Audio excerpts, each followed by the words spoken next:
Hello and welcome back. My name is Jack Jennings and this is Sam West. And Sam was joining me for some of these reaction videos. We just did one on Jeff Beck because Sam he didn't really know Jeff Beck before that, and he was the perfect candidate because he's like a very emotive, moody blues player, and yeah, so he loved Jeff Beck. It was brilliant. And now he's going to show me some John Mayer, and I know John Mayer, but Sam really knows John Mayer. He's got a John Mayer Strat. Yeah, so he's a bit of a mega fan.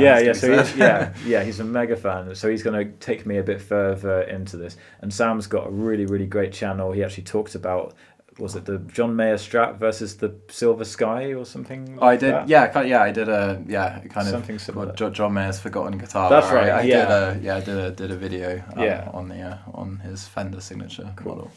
So if you're watching this video, it's because you like John Mayer. That's the only reason that you'd be here, basically. And Sam's channel is definitely a really good place for that. I will just say briefly, if you do want to learn lead guitar skills, then check out my program, Play Lead Guitar. I'll teach you all the core fundamentals that you need to play like Sam or like me or like John. We're all using the same stuff, so I can teach you these things. Yeah, Sam used to be my guitar student, yes. So he can vouch for me. I can vouch, yeah.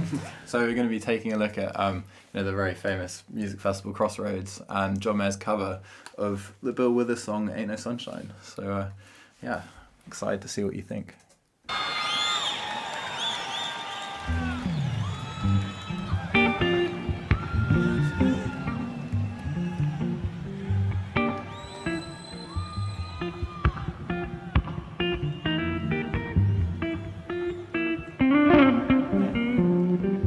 Very groovy. Yeah. Kind of introduction. Look at that crowd. Yeah. Such a cool, like, massive open. Ain't no sunshine when she's gone. Can I just nerd out that he did he suddenly did like this really quick like sweep thing, like just flashed by. Yeah. It's like, whoa. Yeah, it's those tiny. One thing I love about John Mayer is those tiny kind of subtleties where he's not playing anything particularly complex, and then he just throws something in there to be like, "Look what I can do." It's just something like such a huge like flex. It's just like. Yeah, I just did not see. I didn't see that coming. I didn't see how he did it or anything. It was like a sudden like descending sweep thing. Let's see if we can. Yeah, let's check it out. Because he's playing very kind of understated.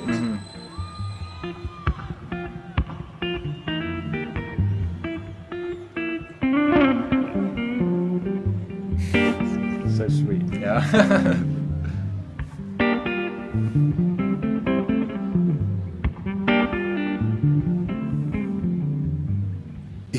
Sunshine when she's gone. It's now on when she's away. That's nice.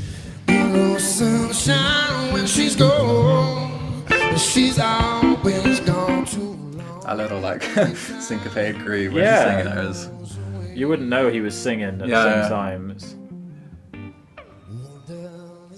Because it's like his own guitar part. Like no one else plays it like that. Yeah, exactly. Yeah. If she's going to stay. Oh, great falsetto as well. Yeah. Totally changed the vocal melody. Ain't no sunshine when she's gone. And this house just ain't no home. Anytime she goes away.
love the way that it's very understated. Yeah, it's incredibly understated. Yeah, and it's so confident to play like that in front of such a huge crowd. Is a real.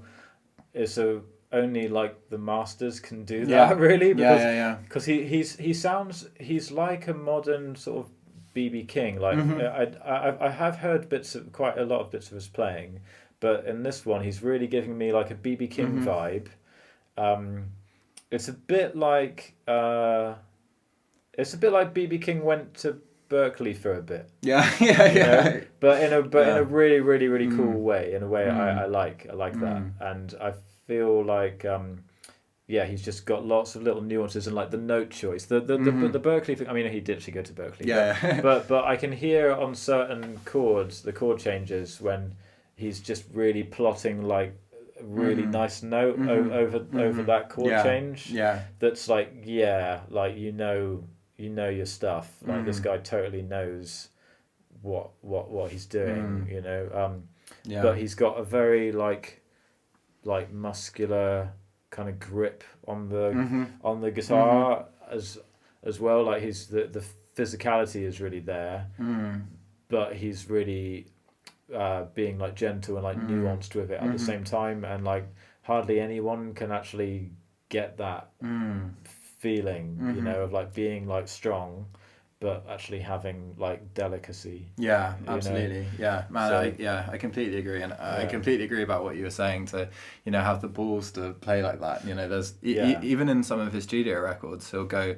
Like there's a song called "In Repair." I don't know if you've heard, but it's there's probably a solo that goes on for about a minute, and for the first 30 seconds, probably 25 of them are just backing music, and it's just him cutting in with a phrase every 5 or 6 seconds for the first 30 seconds of the solo, and to do that on a studio record and have the confidence in your ability and the confidence in your phrasing to play so little, I think is really impressive. Yeah, it is amazing because it doesn't necessarily work. Like people might say, just play less and it sounds better. Oh, it's always better when you play simple. But it's like, well, yeah, but it might also just be really boring. People will be like, well, this just isn't even going anywhere. Like, what's he doing? Like, so it's harder. It's harder to do that and make it still good. Easiest thing in the world to do is just to not play too little or too much, but just do something in the middle. So it kind of just.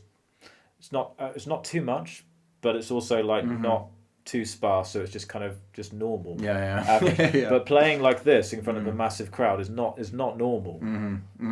So it's I think it's amazing. I think I'd find that really difficult if I was in front of a big crowd. I would feel like, well, okay, come on, I've got to do something really big because I've got all these people, But they're loving it. You can tell the audience are like hanging on every note. Absolutely, All right. I'll go back a little bit because it's just all super tasty. I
Harmonic tapping.